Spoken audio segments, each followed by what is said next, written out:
আজকে আমরা এই পত্রিকায় দেখলাম যে বরজলার একটা ঘটনা নিয়ে অনুহরনগর পঞ্চায়েতে জনৈক তপনশীলের বাড়ির সামনে নাকি বোমা নিক্ষেপ হয়েছে।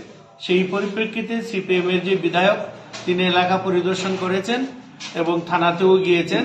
পরবর্তী সময় খবর পেয়ে আমরা ওখানে আমাদের পঞ্চায়েতের প্রধান, উপপ্রধান, আমাদের কার্যকর্তা এবং নবনিযুক্ত যে মন্ডল প্রেসিডেন্ট রাজীব শাহ এবং আমি ওখানে যাই, তপনশীলের সাথে কথাবার্তা বলি।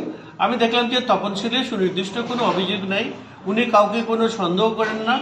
আর এমনিতে দেখলাম ওর বাড়ির যে বাউন্ডারি ওয়ালটা আছে তার পাশে একটা ছিদ্র ছিল, সেখানে হয়তো পটকা জাতীয় কোনো জিনিস রেখে দিয়েছিল কেউ, এইটা ফেটেছে, ওখানে কিছুটা বালি সিমেন্টের টুকরো সরে গেছে।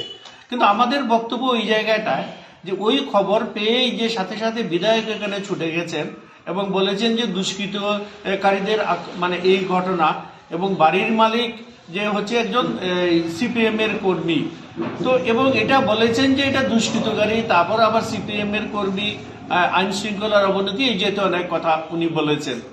আমরা যেভাবে দেখছি আমাদের এখানে যথেষ্ট ভালো আইন শৃঙ্খলা আছে, রাজ্যে আইন শৃঙ্খলাও আছে, এখানে আমাদের প্রচুর কর্মী সব দিকে আছে। আমাদের সাথে উনি কথা বলেননি, যদিও উনি আমাদের সাথে কথা বলতে বাধ্য নয়, কিন্তু উনার যে আচরণটা সেটা এইভাবে যে একটা সেন্সেশন তৈরি করা, আইন শৃঙ্খলার অবনতি বা এরা করছে, সেটা আমাদের কাছে পছন্দ হয়নি।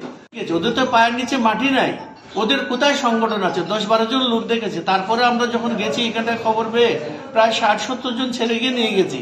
প্রথমে আমাদের প্রধান, উপপ্রধান, আমাদের এখানকার আরো 20-25 জন এখানে গেছে। ওনার তার কোনো অভিযোগ নেই কারো বিরুদ্ধে। ওর মেয়ে পড়াশোনা করছিল, একটু ভয় পেয়েছে, আওয়াজ শুনেছে সবাই। তো এইগুলোকে একদম সাংঘাতিক একটা সিপিএম কর্মীর উপর হামলা, তার মানে কি বোঝায়? আমরা রাজনীতি করি, এই কথার মধ্যে কি বোঝায় যে সিপিএম কর্মীর উপর হামলা? তো এইগুলো আমাদের বলার উদ্দেশ্যে, এইভাবে সবকিছুকে রাজনীতিকরণ ঠিক না। আর আমরা রাজনীতিকরণে বিশ্বাস করি না। আমরা মানি এবং জানি সবকা সাথ, সবকা বিকাশ, সবকা বিশ্বাস, এইটাই আমাদের রাজনীতি।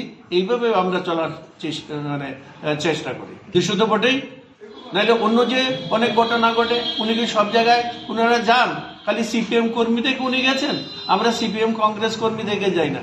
ও সিপিএম কর্মী আমাদের হাতে খবর আছে, কিন্তু প্রায় শখানেক লোক ওর বাড়িতে গেছে, প্রধান, উপপ্রধান, তারা তাদেরকে এশিওর করেছে।